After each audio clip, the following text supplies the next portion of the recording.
हे बघा काय विषय.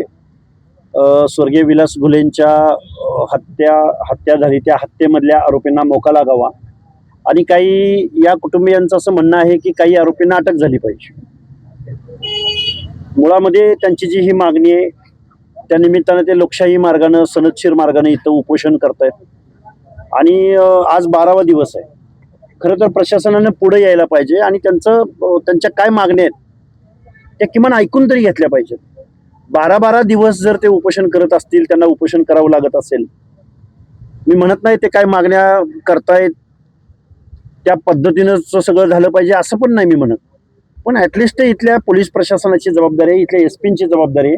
कलेक्टर ऑफिस समोर 15 ऑगस्टच्या दिवशी इथं पालकमंत्री येतात, इथं कलेक्टर येतात, एवढं स्वातंत्र्य दिन साजरा होतो. अशा परिस्थितीमध्ये एका मृताचा भाऊ, त्यांची आई, त्यांची पत्नी एवढे दिवस उपोषण करतात, म्हणजे त्यांच्याकडे दुर्लक्ष करून प्रशासनाला नक्की काय मेसेज द्यायचा आहे हे मलाही न उलगडलेलं कोड आहे.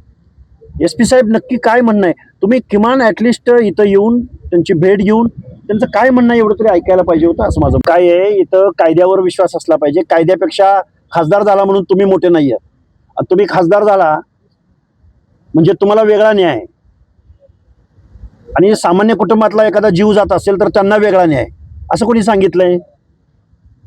तुम्ही तर जबाबदारीच्या पदावर, तुमच्यावर तर पालकत्वाचे, तुम्ही इथले लीडर आहात, प्रतिनिधी आहात, उलट तुम्ही तर जबाबदारीनं बोललं पाहिजे. पण असं न होता असं होणार नाही. ते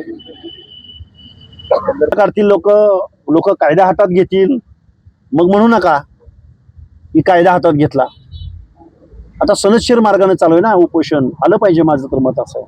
उद्या मोर्चा निघाल्यानंतर लोकांनी कायदा हातात घेतला, रास्ता रोको केला, मग काय करायचं?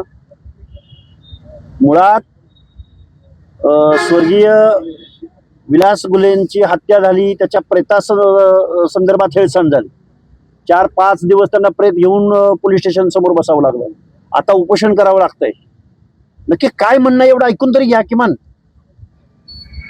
आपण या मोर्चाच्या दबावाखाली कुणीच काम करू नये. राजकीय दबावाखाली जर कोण काम करत असेल तर मला वाटतंय मग कायद्याचं राज्य आहे का हा प्रश्न निर्माण होतो इथल्या व्यवस्थेवर. पोलिसांनी फ्री अँड फेअर वातावरणामध्ये काम केलं पाहिजे असं माझं मत आहे. एकदा लोकप्रतिनिधींनाही माझं सांगणं आहे, हे बघा राजकारण वगैरे, पक्ष, पार्टी, राजकारण, निवडणुका ह्याच्या पलीकडे जाऊन आपण इतर वेळी जर कोण लोकशाही मार्गानं सनदशीर मार्गानं जर आंदोलन करत असेल तर त्यांचं काय म्हणणं आहे हे ऐकून घेतलं पाहिजे लोकप्रतिनिधींनी, असं म्हणणारा मी कार्यकर्ता आहे. उद्या यांच्या तब्येतीवर काय झालं आणि मग परत कायद्याने म्हणजे काही घटना घडायची वाट बघतायत का प्रशासन? आणि घटना घडल्यावर तुम्ही मग त्याच्यावर कारवाई करणार आहात का? प्रिकॉशन म्हणून अगोदर येऊन तुम्ही काहीतरी गोष्टी केल्या पाहिजेत असं मला वाटतं. आणि असं दुर्लक्ष होणार असेल तर मग काय, लोकशाहीमध्ये एकाला एक न्याय आणि दुसऱ्याला दुसरा न्याय. कायद्यासमोर मला तर वाटतंय मग तोंड बघून तुम्ही काम करता की काय, असा माझा डाऊट आहे, आरोप आहे इथल्या प्रशासनावर.